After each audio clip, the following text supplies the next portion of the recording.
大家好，又是我肥肥，今天要来分享沙丁鱼面包饺的食谱。那么我们现在就开始吧，请订阅我的频道哦，你们的订阅就是我坚持的动力。我们先来看看食材的处理方法。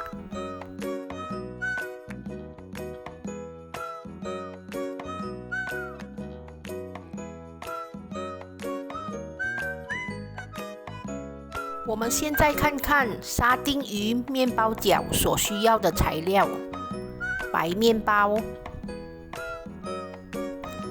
罐头沙丁鱼小罐的、洋葱80克、蒜米红葱15克、辣椒酱2汤匙。首先，我们在锅里放了一些油，然后把15克的蒜米红葱倒下去爆香。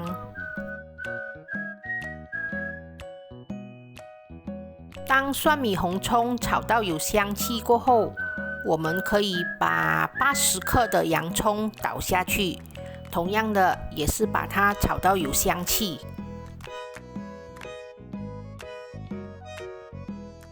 当所有材料都已经炒到有香气过后，我们就可以把已经压碎的沙丁鱼倒下去，然后把它炒均匀。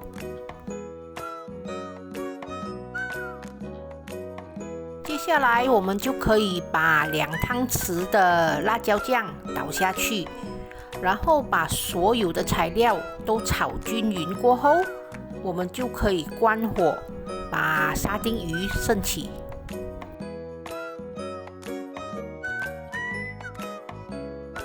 现在我们要开始做面包饺了。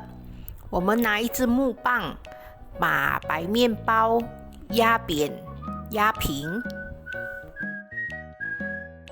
然后我们把白面包放在做咖喱饺的模型上，加入适量的沙丁鱼，然后把模型合起来。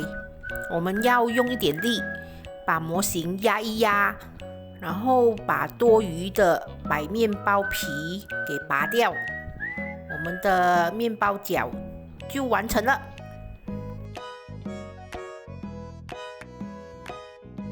是不是很简单呢？来，我们再包多一个。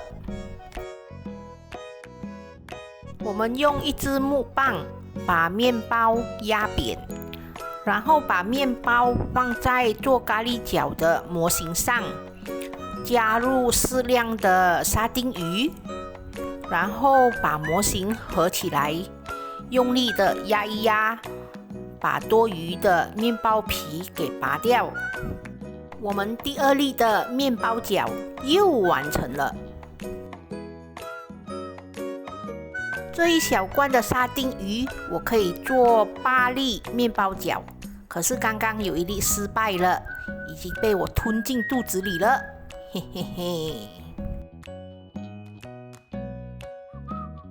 我们等油烧热后，我们就可以把面包饺放下去。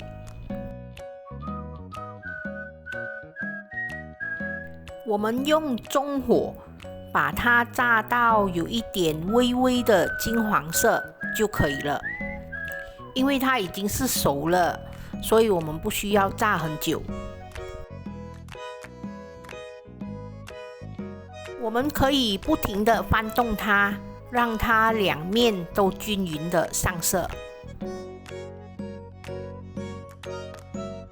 我们大概炸到像这样，有微微的金黄色，我们就可以把它捞起。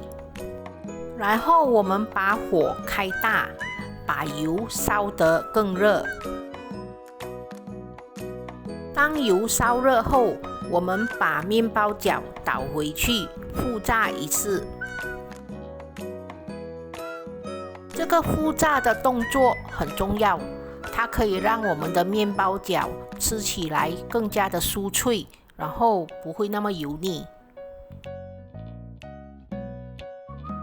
我们只要把它炸到金黄色，我们就可以把它捞起，沥干油分，准备上碟。